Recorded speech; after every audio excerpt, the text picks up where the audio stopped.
পাকিস্তানের এক প্রাচীন গ্রামের নিঃসঙ্গ কোণে বসবাস করতেন জুবায়দা বেগম নামের এক নারী, যিনি একসময় ছিলেন এক ধনাঢ্য জমিদার পরিবারের কন্যা।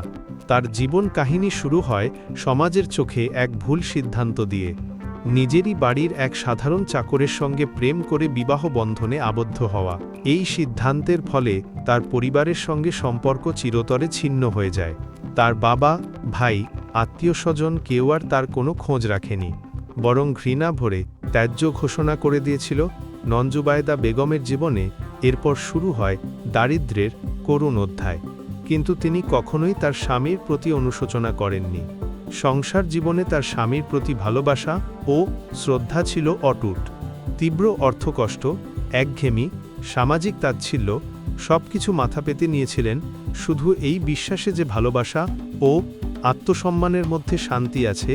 নেই সংসারের একমাত্র আলো ছিল তার ছেলে আজমল। আজমল বড় হতে থাকে কঠিন পরিস্থিতির মধ্যে দিয়ে।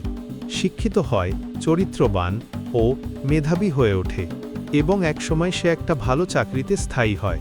তার উপার্জনে বাড়ির অভাব মুছে যেতে শুরু করে। সেই সময়টাতেই হঠাৎ আজমলের বাবা মারা যান।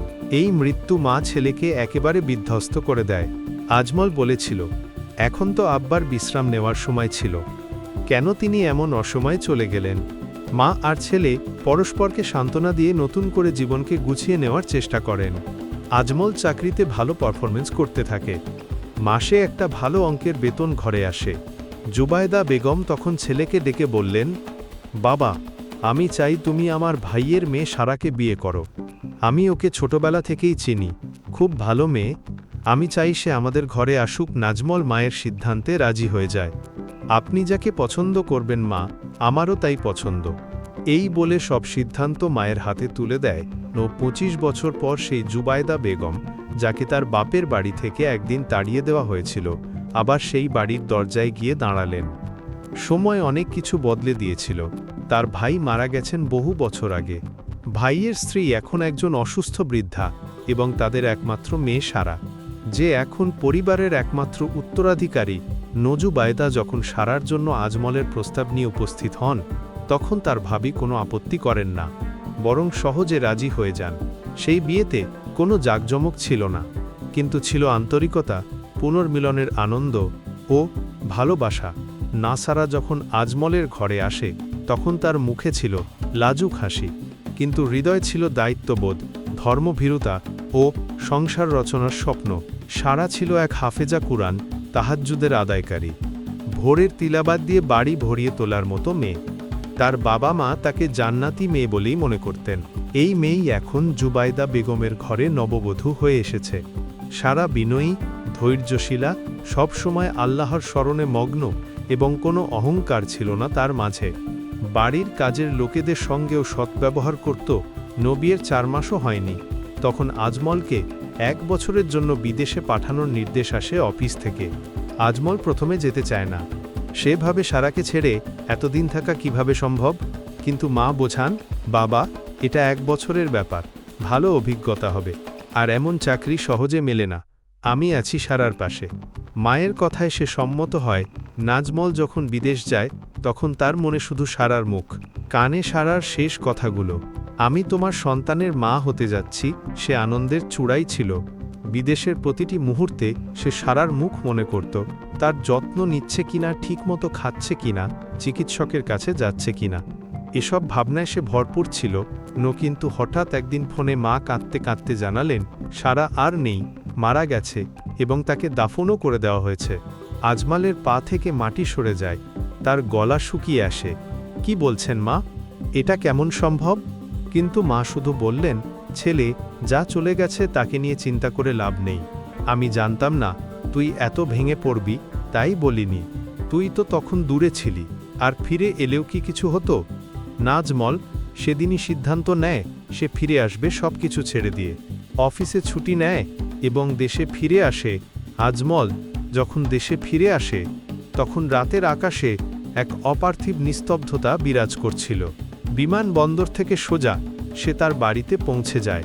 দরজা খুলে যখন সে মায়ের মুখোমুখি দাঁড়ায়, জুবায়দা বেগম অবাক হয়ে যান। বাবা, তুমি হঠাৎ চলে এলে, তুমি তো অফিসে ছিলে, নাজমল কাঁপা গলায় বলেন, মা, তুমি আমাকে খবর না দিয়ে সারাকে দাফন করলে। আমি আমার স্ত্রী শেষবারের মতো মুখটাও দেখতে পেলাম না। জুবায়েদা চোখের জল মুছতে মুছতে বলে ওঠেন, বাবা, আমি জানি তোর মন কেমন কষ্ট পেয়েছে, কিন্তু তোর কষ্ট বাড়িয়ে কি লাভ হতো? সে তো আর ফিরে আসবে না। আমি চাইনি তুই ভেঙে পড়িস। তোর চাকরি, ভবিষ্যৎ সব তছনছ হয়ে যাক। নাজমল থেমে না থেকে জিজ্ঞেস করল, মা, সারার কবর কোথায়? আমি সেখানে যেতে চাই।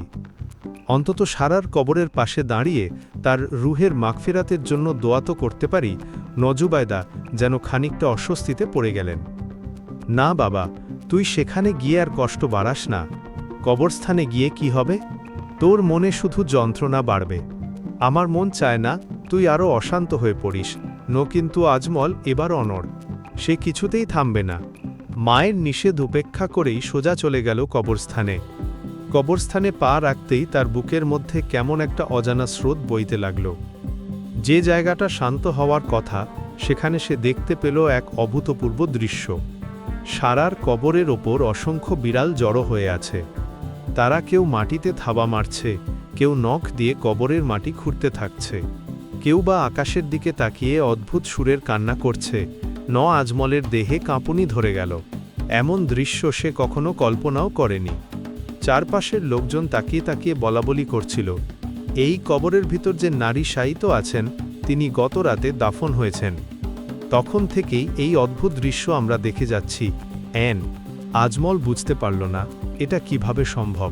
তার স্ত্রী, যে প্রতিদিন তাহাজ্জুদের নামাজ আদায় করত, কুরআন তেলাওয়াত করত, কারো সঙ্গে কখনো তর্ক করত না, তার কবরের উপর আজ এমন মহস্যজনক আচরণ কেন? লোকেরা বলছিল, ও তো একজন জাদুকর্মী ছিল, মানুষকে ধোঁকা দিত, পবিত্রতার মুখোশ পড়েছিল, আল্লাহর পক্ষ থেকে শাস্তি এসেছে। আজমলের মাথায় যেন বাজ পড়ল। সে চিৎকার করে উঠল, না, তোমরা ভুল বলছ, আমার সারা এমন ছিল না। সে একজন হাফেজা ছিল। দিনে 5 বার নামাজ পড়ত, রোজা রাখত, কারো সঙ্গে কখনো তর্ক করত না। তর্কের মধ্যেই আজমল হঠাৎ পিছনে ফিরে দেখে তার মা জুবায়দা বেগম সেখানে দাঁড়িয়ে, মুখে বিষাদের ছায়া, চোখে কিছু লুকনো কথা। আজমল বলল, তুমি এখানে কেন এসেছ? মা দীর্ঘ নিঃশ্বাস ফেলে বললেন, তোর কষ্ট আমি বুঝি বাবা। আমি তো তোকেই রক্ষা করার জন্য সারার কবরস্থানে যেতে বারণ করেছিলাম। আমি জানতাম এই দৃশ্য তোর হৃদয় ভেঙে দেবে। আজমল অবাক হয়ে তাকিয়ে থাকে মায়ের দিকে। তুমি কি কিছু জানো? মা, কিছু লুকাচ্ছ? নজুবায়দা একটানা তাকিয়ে থাকে কবরের দিকে। তারপর ধীরে ধীরে বলে, চল বাড়িতে ফিরে চুপচাপ বসি, আমি সব বলবো। বাড়িতে ফিরে জুবায়দা কান্না জড়িত কণ্ঠে বলতে শুরু করলেন, হ্যাঁ, সে আমার ভাইয়ের মেয়েই ছিল, আমার নিজের রক্ত। আমি ভেবেছিলাম সে এই ঘরে আলো নিয়ে আসবে, কিন্তু সে তো অন্ধকারের আগুন ছড়িয়েছে। আজমলের হৃদয় এক মুহূর্তে চূর্ণ বিচূর্ণ হয়ে গেল। সে চিৎকার করে উঠল, না মা, এমন হতে পারে না, তুমি ওকে ভুল বুঝেছ। কিন্তু মায়ের চোখে তখন কঠিন সত্যের দৃঢ়তা। আজমল সে রাতে ঘুমাতে পারল না। তার স্বপ্নে বারবার সারা আসে। বিষণ্ণ মুখ, চোখে কান্না ভরে উঠে সে এক সিদ্ধান্ত নেয়। সে সারার কবর খুঁড়ে দেখবে সত্যিই কি আছে ওখানে। রাত গভীর হতেই আজমল নিঃশব্দে নিজের বিছানা ছাড়ে। ঘরে নিস্তব্ধতা। দেওয়ালের ঘড়িতে টিকটিক শব্দ ছাড়া আর কিছুই শোনা যায় না। কল্পনাতেও সে ভাবেনি একদিন তাকে নিজের স্ত্রীর কবর খুঁড়তে হবে। কিন্তু তার মন আজ আর কোনো যুক্তি শুনতে চায় না। সে জানে কিছু একটা অদ্ভুত ঘটছে। সে কবরস্থানের দিকে এগোতে থাকে। চারপাশে নীরবতা, বাতাস যেন থেমে গেছে। গা ছমছমে অন্ধকারে তার ছায়াও ধরা পড়ে না। বড়স্থান পেরিয়ে সরাসরি সে স্ত্রীর কবরের সামনে এসে দাঁড়ায়। আশেপাশে কোনো প্রাণী নেই দিনের সময় দেখা সেই সব ভীতকর বিড়ালরাও। চারপাশ যেন নিস্তব্ধতার এক অচিন সীমানা। আজমল নিজের হাতে কবর খুঁড়তে শুরু করে। তার শরীর কাঁপছে, চোখে অশ্রু জমেছে, কিন্তু সে থামে না। সে বারবার বলছে, সারা, তুমি আমাকে ছেড়ে এমনভাবে যেতে পারো না। তুমি কি সত্যিই এমন কিছু করেছ যা মা বলছে? নকবরের মাটি সরিয়ে সে যখন ভেতরে হাত রাখে, তখন তার মুখ থেকে হঠাৎ এক চিৎকার বেরিয়ে আসে, আল্লাহু আকবার। সে স্তম্ভিত হয়ে যায়, চোখ ফাঁকা হয়ে যায়। তার সামনে যা দেখে, নশেরার মৃতদেহ সেখানে নেই, কবরের মধ্যে রয়েছে একটি কাপড়ে মোড়া পুতুল। যেন কেউ মানুষকে ধোঁকা দেওয়ার জন্য খুব সতর্কভাবে কবর সাজিয়েছে। আজমল ভয়, বিস্ময় আর ক্ষোভে ভেঙে পড়ে। তার বুকের ভেতরে ঝড় বইতে থাকে। তাহলে মা মিথ্যে বলছে? তাহলে সারা মরেনি? তাহলে কবরটি শুধু সাজানো? নশে দ্রুত কবরের মাটি আবার ঢেকে দেয়, কবর ঠিকঠাক করে দেয় যেন কেউ সন্দেহ না করে। তারপর চুপচাপ ঘরে ফিরে আসে। নশারার স্বপ্নের সেই কান্না, আমাকে মুক্ত করো, এখন তার কাছে পরিষ্কার হয়ে গেছে। আজমল জানে সারা বেঁচে আছে, কিন্তু কোথায়? কে তাকে লুকিয়ে রেখেছে? না তার মৃত্যুর নাটক কেন করা হয়েছে? ভোরে এসে অজু করে নামাজ পড়ে মাথা সিজদায় রেখে আল্লাহর কাছে কেঁদে কেঁদে বলে, হে আল্লাহ, আমাকে সত্য পথ দেখাও, আমাকে সঠিক সিদ্ধান্ত নিতে সাহায্য করো। আমার স্ত্রীকে যে বাঁচিয়ে রেখেছে তার শাস্তি দাও, আর আমাকে তাকে খুঁজে বের করার শক্তি দাও। পরদিন সকালে সে আবার মায়ের কাছে গিয়ে জিজ্ঞেস করে, মা, তুমি সারা শেষ সময়ের কথা কিছু বলনি, কি হয়েছিল তার? মা এবারও একই পুরনো কাহিনী শোনায়। বাবা, সারা তো এমন মেয়ে ছিল না যেমন তুমি ভাবো। আমি তো নিজ চোখে দেখেছি সে কিভাবে কালো জাদু করত, কিভাবে মানুষের ঘর ভাঙত। ভালো হয়েছে সে মরে গেছে। আমি তো সেই রাতেই তার জানাজা করিয়ে দাফন দিয়েছি। নাজমল এবার শান্ত গলায় বলল, তুমি কি নিশ্চিত মা যে তাকে তুমি দাফন করেছ? তুমি কি নিজ চোখে দেখেছ তার মুখ? কফিনের ভেতরে সত্যি সারা ছিল। নমা কুণ্ঠিত হয়ে পড়ে, তার মুখের একপাশ যেন টেনে গেছে। সে কোনো কথা বলে না। আজমল বুঝে যায় এই মিথ্যার ভেতর লুকিয়ে আছে এক বিশাল ষড়যন্ত্র। পর দিন সে সারার পিত্রালয়ে যায়। গিয়ে দেখে বাড়িতে তালা ঝুলছে, চারপাশে শুনশান। আশেপাশের লোকদের জিজ্ঞেস করলে কেউ জানাতে পারে না তারা কোথায় গেছে। এক বৃদ্ধ বলেন, এই পরিবারে কোনো খোঁজ কেউ পায় না এখন। কেউ আসে না, কেউ যায় না। মাঝে মাঝে একজন মহিলা দেখা যায়, খুব গোপনে আসে, বলে চলে যায়, তোমার মায়ের মতো দেখতে। আজমল এবার বুঝে ফেলে তার মা এই ষড়যন্ত্রের পেছনে রয়েছে। সে এবার সিদ্ধান্ত নেয় তার মায়ের উপর নজরদারি করবে। রাতের এক গভীর মুহূর্তে আজমল ঘরের বারান্দায় বসেছিল। হঠাৎ দেখে তার মা জুবায়দা বেগম নিঃশব্দে বাড়ি থেকে বেরিয়ে পড়ছে। আশেপাশে দেখে দেখে সে যেন নিশ্চিন্ত হয়ে কোথাও যাচ্ছে। আজমল কোনো শব্দ না করে তার মায়ের পিছু নেয়। যাচ্ছেন এক পুরনো পরিত্যক্ত এক বাড়ির দিকে, যেটা ছিল একসময় সারার বাবার মালিকানাধীন, এখন অব্যবহৃত অবস্থায় পড়ে আছে। জুবায়দা সেই বাড়ির দরজা খুলে ভেতরে ঢোকেন এবং ভেতরে গিয়ে একটি কার্পেট সরিয়ে মাটির নিচে লুকানো এক গোপন দরজা খুলে নিচে নামতে শুরু করেন। আজমল দম আটকে তাকিয়ে থাকে। আজমল তখন সিদ্ধান্ত নেয়, আজ সে থামবে না, আজ সে সত্য দেখে ছাড়বে। সে নিজের ভয় উপেক্ষা করে সেই গোপন দরজা দিয়ে নিচে নামতে শুরু করে। ধীরে ধীরে সে নিচে নামে, আর তার চোখের সামনে এক ভয়ঙ্কর দৃশ্য খুলে যায়। নিচে অন্ধকার ঘরে জ্বলছে এক হালকা হলুদ আলো, আর সেখানে এক দেয়ালের পাশে শিকল দিয়ে বেঁধে রাখা হয়েছে সারাকে। তার শরীর দুর্বল, চোখে ভীতি আর মুখে নীরব কান্না। জুবায়দা বেগম তার সামনে দাঁড়িয়ে বলছেন, দেখেছ, আমার ছেলেও বিশ্বাস করে ফেলেছে তুমি মরে গেছ। নেবার এই কাগজে সই করো, সম্পত্তি আমার নামে করে দাও, তাহলে তোমাকে বাঁচতে দেব। নাজমলের চোখ দিয়ে আগুন ছুটে আসে, তার পুরো দেহ কাঁপতে থাকে। সে আর নিজেকে ধরে রাখতে পারে না। ধীরে ধীরে সে এগিয়ে আসে, মায়ের সামনে দাঁড়িয়ে বলে, এখন বুঝলাম বিড়ালগুলো কেন কবর খুঁড়ছিল।